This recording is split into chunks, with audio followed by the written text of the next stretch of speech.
Oklahoma City, Oklahoma. Death was angry that he didn't get me. Let me tell y'all what happened. So on the road, stopped at a light, and this is on a major thoroughfare. So the speed limit is 45 to 55 miles an hour. It's not like a little side street where you do 20 miles an hour. At nighttime, old guy blacked out under his wheel, and he's in a big Lincoln, big old Lincoln. You never heard a skid. You never saw any skid marks in the road. You never heard no brakes applied. Nothing. He hit me full speed. Never even saw him coming, and I'm sitting still. Wow. Never blacked out in my life. 13 years of organized football, wrestler, boxer, the whole 9 yards. Ain't never been blacked out. Jesus. That one time in my life. 3 seconds, lost and gone, Pastor Darnell. Gone. Now here I am at 50, and I blame everything I forget on playing football. It's the football. It's the head trauma. I had never blacked out until that car accident.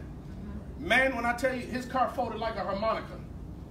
Like a ukulele, at least. You know that thing they played, like Steve Urkel used to play, and it folded in and out? That's how his car looked. It folded like a sandwich.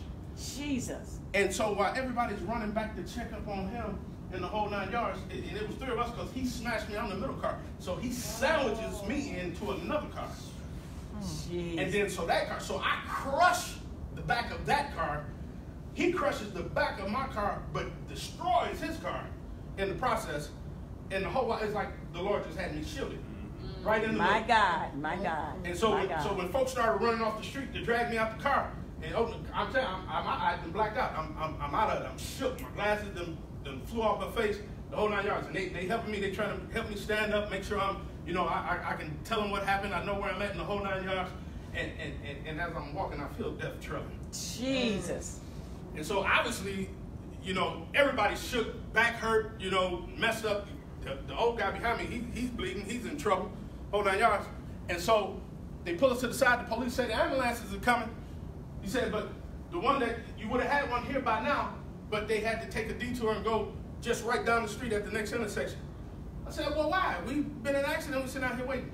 He said, well, it was another car wreck. It had 3 cars too. What? Jesus.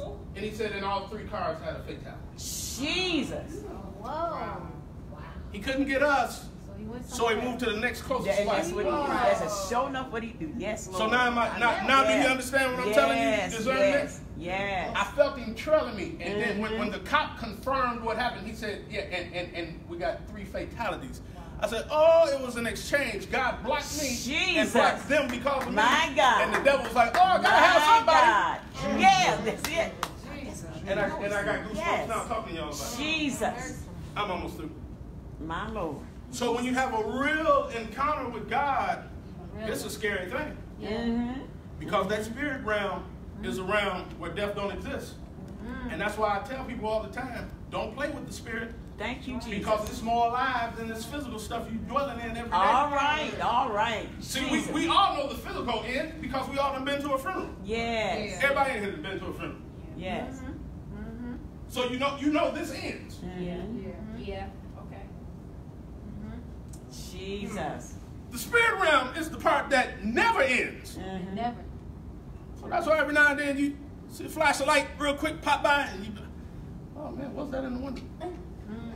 Yeah. All right. Jesus. I was talking with somebody last week about this. I mean, Jesus, when he talked about spiritual, when he said when he saw Satan fall, he said he had to do like, woo. He said it was like lightning. Flew out of heaven. Prophet Ezekiel talked about spirits moving. Moving at the speed of light. Zip, zip, zip, zip, zip, zip, zip. Do you understand? Yes. It's real. It's real.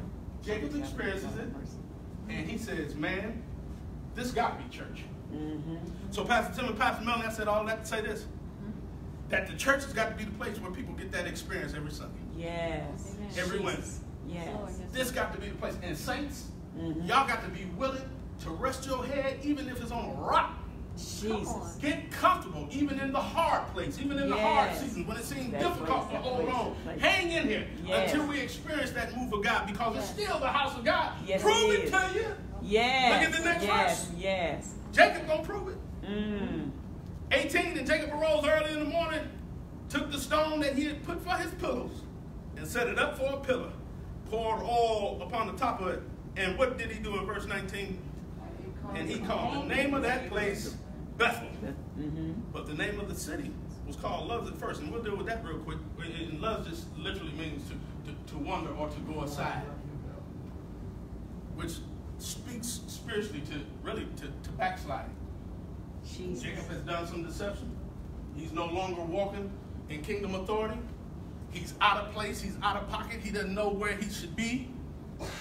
And this is where we find him. So Luz is the epitome of Jacob's life at this time. He's in a backslidden condition. He's wandered away. Jesus. Wow. He calls the name of that place Bethel, Mother Ann, because he says that this is none else but the house of God. That's what Bethel means in the Hebrew. Beth, house, El, God. God's house. He realizes that it's church because it's the place where he found God at. Jesus. People aren't going to really experience real church until they experience God at church. All right. Yes, Lord. Jesus. I hear you, Pastor Malcolm. I hear you, Spirit. So we get to El Bethel 20 years after that. 20 years.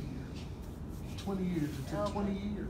Because he leaves Bethel. And because he leaves Bethel, he stays away too long. And I got about maybe a good 5 minutes to bring y'all up to speed, and we'll close. 20 years he loses because he didn't continue to build upon that altar that he built.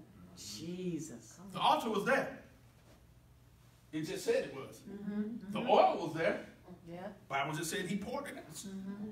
We know God was there. That's why he named it what he named it. So if you got all of that going for you, My Lord. then why don't you just build right there? Why leave? Jesus. Why leave? God. That's it, Pastor Malcolm. Why go? Why go? For what?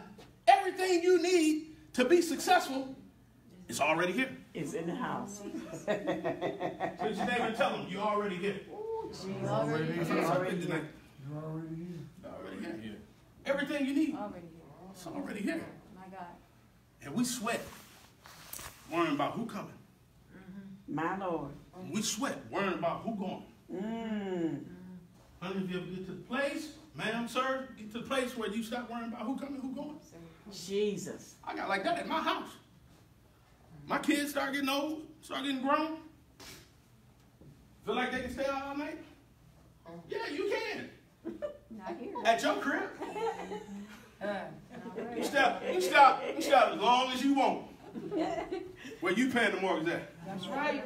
You can hold the refrigerator open as long. I deal with that now. You hold the refrigerator open for an hour. Pray for the man.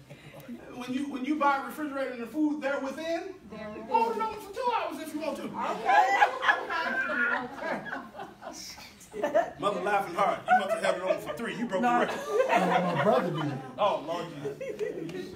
Throw him under the bus. Where's Pete? Tim throws you under the bus, Pete. Pete, you watching on Facebook? Tim Jesus. because you know he's going to have to confess when church over with. Anyway. So anyhow, he has everything he needs right there, but he leaves. And because he leaves, because he's trying to do, and here's her Marcia. Here's missing the mark. And we'll deal more with that in the third session.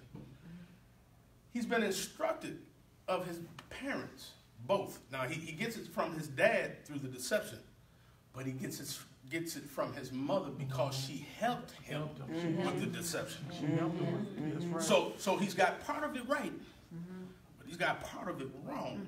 Jesus. The right thought, but the wrong process. Jesus. Jesus. Saints, we're gonna keep messing up because we keep trying. We try to step to God, and we try to step to the man and the woman of God, and we try to step to the people of God, and we try to step in the house of God with the right mindset, but we don't want to go through the right process. Wow. And there is a process Yes, it is. for everybody that's got a calling, for everybody that's got a name. And remember, Jacob is messing up now because he don't know his name. So he leaves this place until we find him later on. And I believe Genesis 32, God literally has to stop him and have a fight with him at the brook of Jabbok. God has to fight with this man all night. And here's the thing. By the time you find him, those 6 chapters later from where we're reading that tonight, Jacob is a different guy. And when we find him here, he's a rookie. He's 0 years in. He's a new convert. He's a babe in Christ. That was his first experience with God. That's why he was scared. But fear turns into reverence after you get wisdom. That's why it's the fear of the Lord that's the beginning of wisdom. Thank you. So when you find him wrestling with God now at the brook of Jabbok, when you get over to 32, the reason is because now he's ready to fight. See, he left Bethel and didn't know who he was. They never had a conversation about who he was. The conversation was about where he was. Don't get it twisted. I'm trying to help somebody. I hope y'all getting this. At Bethel, the conversation is about where he is. 32, the conversation is about who he is. Now in 28, he comes to the conclusion that it's God at the top of the ladder. He comes to the conclusion that it's God that's in the house. But in 32, he wrestles. He got to know. He got to know. But the deal is, how he finds out who he is because his desperation to know who it is that keep wrestling with. Why you keep wrestling with me? The Bible says the wrestling match didn't even start until he was left alone. With Joseph. Wow. Because your neighbor telling you got to be isolated. Yeah. Oh my. Isolated. Before you get insulated. Before you get insulated. That'll preach. Y'all can borrow that. Y'all use that any Sunday y'all want to. Pastor Darnell, y'all can take that on the road. On the road. I use it. You can't use it here. Ain't no Facebook. You got to be isolated before you get insulated. The Bible says the wrestling match doesn't start until he's left alone. God says, okay. Now all your little friends, all your little partners that want to drink and smoke and lay up with folks is gone. Let me holler at you. Bible says he's wrestling well. He's wrestling so well until the Lord has to take an advantage and turn it into a disadvantage. Now, I'm an ex-wrestler, and I can tell you that your lower body, your ability to use your legs, and my son is a wrestler. I put him in wrestling as a young child, just like my father did, me and my brothers, the same thing. And what I've always taught him is that if the fight ever gets to the ground, clap your hands. I'm preaching. I'm preaching better than y'all responding. I'm teaching better than y'all responding. If the fight ever gets to the ground, clap your hands. Because now you're in control of the battle. Wow. We win from the bottom. That's right. When you grapple, when you wrestle, you win on the ground. Wow. Wow. Jesus. It's all right. Take me down, devil. Yes, sir. I'm going to get over in. Yes. And your legs is your base. That's your power base from where you work from. Now everybody want to talk about, well, you don't want none of these hands. You don't want none of these hands. Okay, that's fine. That's fine. But if the fight happens to get to the ground, you're done. And I've seen it time and time again. In the streets too. I've seen it with my own eyes. Where somebody takes on somebody who has a wrestling skill set. I'm like, boy, oh boy. It's gonna be real ugly. Because while you thinking of one hit a quitter, you about to get tied up like a pretzel, twisted up, like a tree branch, broke off. Because that's what happens. Because they live on the ground. Jesus. And so the Lord himself is the wrestler, we come to find out at the end of the story. And the fight is so good on Jacob's behalf until the Lord dislocates his thigh bone. He not only pulls the hamstring, when you look at the whole derivation of what happens to him when his leg is out of joint, he literally disconnects that socket. As a matter of fact, it happened to my son during his years of wrestling. We had to take him to the hospital. He had to go in the hospital and get surgery to get a rod inserted and to reconnect his hip to his thigh bone. Jesus. They showed us the x-ray, and man, it was crazy. He was always talking about how much pain he was in. You know, and Zeke's a big dude anyway. And he always talking about the pain he was in, this and that. So we took him to get an x-ray. Man, the boy's leg looked like it was that far away from the hip socket. Jesus. I'm like, man, we got to get him on the table. And he still got that rod in him today. Don't walk with no limp. I walk with more of a limp than he do. And the deal is, the Lord had to ruin him in order to slow him down Oh my. in a tender place. A tender place. And that's what it is. It's the hollow of the thigh. It's the groin. Brethren, if you ever been hit in the groin, you know it's a tender place. Even if it was an accident. A baby with a pair of Buster Browns is a good example. Buster Brown, Jesus. Tear you up. How you calling on the Lord? A little white heel. I got clothes. I'm walking shoes. You know. Jacob is disadvantaged because of his advantage. And the Bible says because he's prevailing, because he's literally winning. Ain't that mind-blowing? A man struggling with God and the man is winning. I mean, every time I read that, Mother Bailey, and think about that, it blows my mind. And I love the Bible. I do. It's my favorite book. Right? I'll admit it. But when I read that one, Tim, or Pastor Tim, that blows me away. I'm like, how's a mere man wrestling with God and winning? How is that even possible? He was so determined to get what was for him. All right. Till he put his best battle up against the best opponent he could ever fight. So if he could win like that with God, the devil ain't got a shot in hell. Ain't got a shot. Oh my. And so he's asking him what his name is. The Lord asked him, boy, you wrestling good? You ready? Because there's an old tribal saying that says that when the student is ready, the teacher will appear. Yeah. When the student is ready, Come on, help me. the teacher appears. Jesus. The Lord is wrestling with this man. This man is winning. He's injured and he's still winning, Pastor Melanie. That'll preach. I preached that for New Year's one year, 2010 I think it was. Limping, but I'm winning. Limping into the new year, but I'm still here. Limping, but I'm winning. He's still winning. God said, what's your name? He said, man, they call me Jacob. Lord said, that's where you messed up at. Jesus. Like you think you're winning now. Let me tell you who you really are. My Lord. He said, your name ain't Jacob no more. Let's forget about that. He says, your name is Israel, dude. Yeah. What is that? What is this Israel thing? What is that? Well, don't you remember what I rehearsed to you in your ear at Bethel 20 years ago? Don't you remember I told you the blessings of Abraham was on you? You a legacy child. You grew up in the church. Y'all don't like this. Oh my God. You were supposed to be here anyhow. So you had some bumps, some bruises, some stumbles, some detours, some roads closed, some roads blocked. But guess what? Jesus. You're still winning. My Lord. Jesus. Yes. Yes. I got to get you back to Bethel. My God. I got to get you back to Bethel. So he says, you're Israel. He says, you're a prince. You didn't even know it. You've been robbing, lying, cheating, and stealing, and you're a prince. What king, what prince you know running around robbing and stealing from folks? Jesus. Like, what? All you got to do is ask. It's like Eddie Murphy on Trading Places. Right. If y'all remember that? Yep. They put him in the new house, Uh-huh. and he's stealing stuff out of his own house. The butler had to ask him, what you doing, cuz? Oh, man, I like this stuff. It's yours. Everything in the house belongs to you. What you stealing for? So God says, I got you now. He calls the place, Jacob calls the place Peniel. He's at the brook of Jacob. He calls it Peniel. Says because I've seen God's face. I've wrestled with God, and I won. I seen his face, and he didn't kill me. Now he realizes it. See, he's wiser now. He's 20 years in. 20 years in. I've seen his face, and he didn't kill me. Jesus. Last time he said he knew the guy was there. He didn't see him. He felt him, but he was scared. Now he says, I seen him, Wow. and I'm still breathing.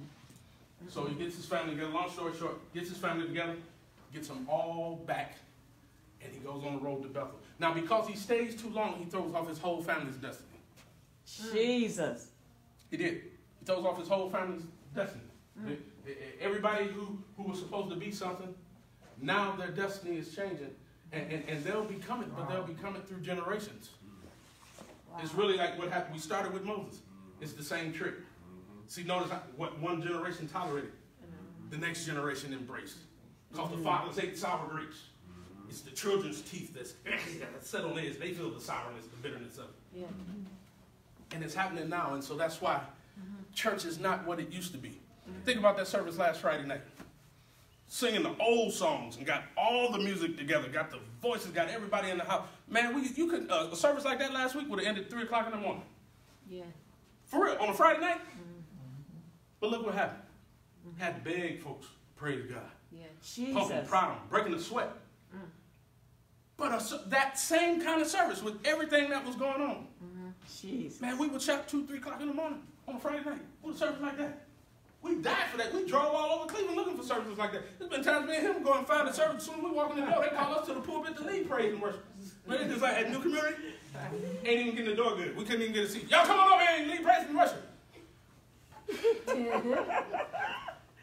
But that's because each generation is changing. Yes, it is. That's scripture. Because of somebody's experience. And I'm closing. When you get to that place, they get back to Bethel. Rebecca's nurse has died, Deborah, and the family buries her at Bethel. They bury her under Bethel. And here's the church that Jacob's been bragging to them over 20 years, telling them about. Man, this is where I saw God, man. God really here. Y'all come to my church. This is the church I grew up in, man. You gonna see, watch what happened. And you get there and it's full of a dead thing. They buried her under Bethel. So he called it Bethel, house of God. The Bible says they changed the name of it.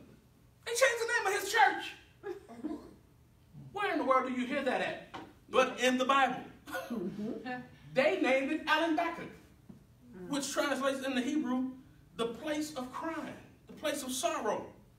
How many Negroes y'all know like that? I'm sorry, Brother Mike. How many folks y'all know like that? How many folks? How many people? No, he good with that. I'm just telling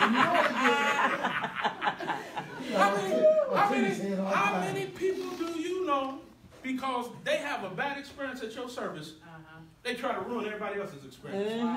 Wow. They got a bad attitude, so they try to rub that mess off on everybody else, catch them in the back of the, hey man, he wasn't doing his best stuff today, man.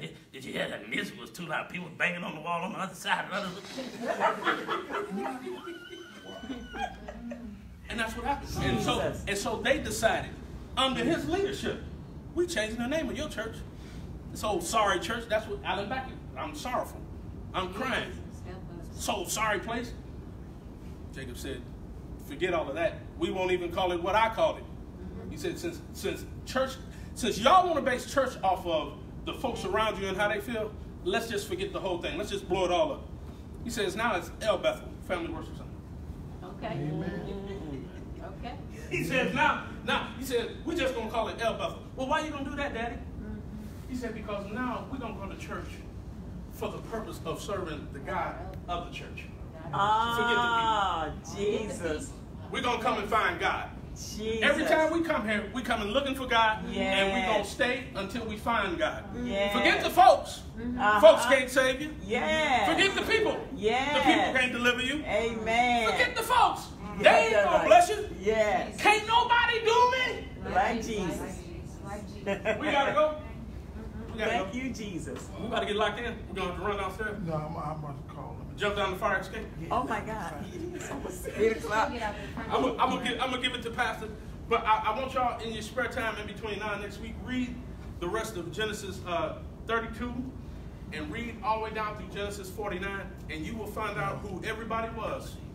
And in Jacob's house, his 12 sons, he had everything that any kingdom, that any ministry would need, and because he stayed too long, look what happened.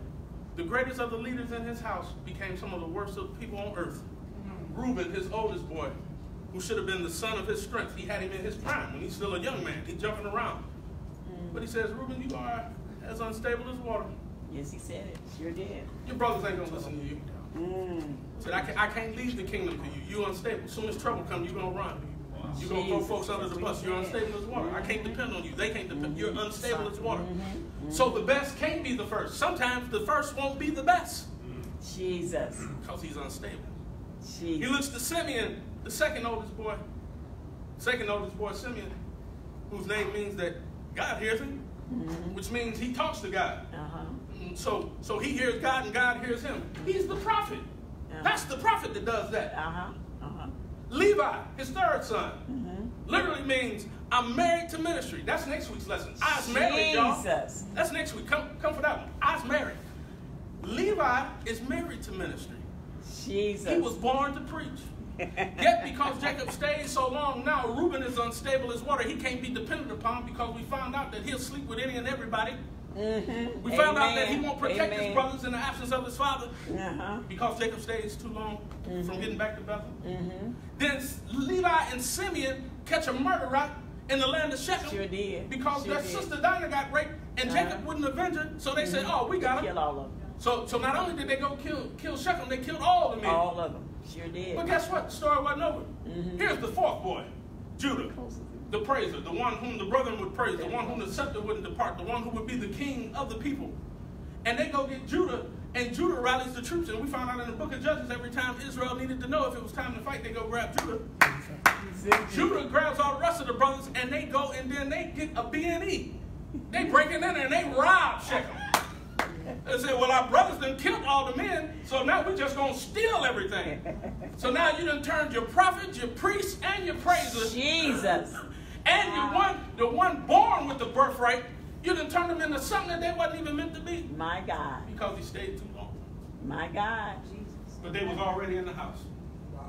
Jesus. So you can't stay too long.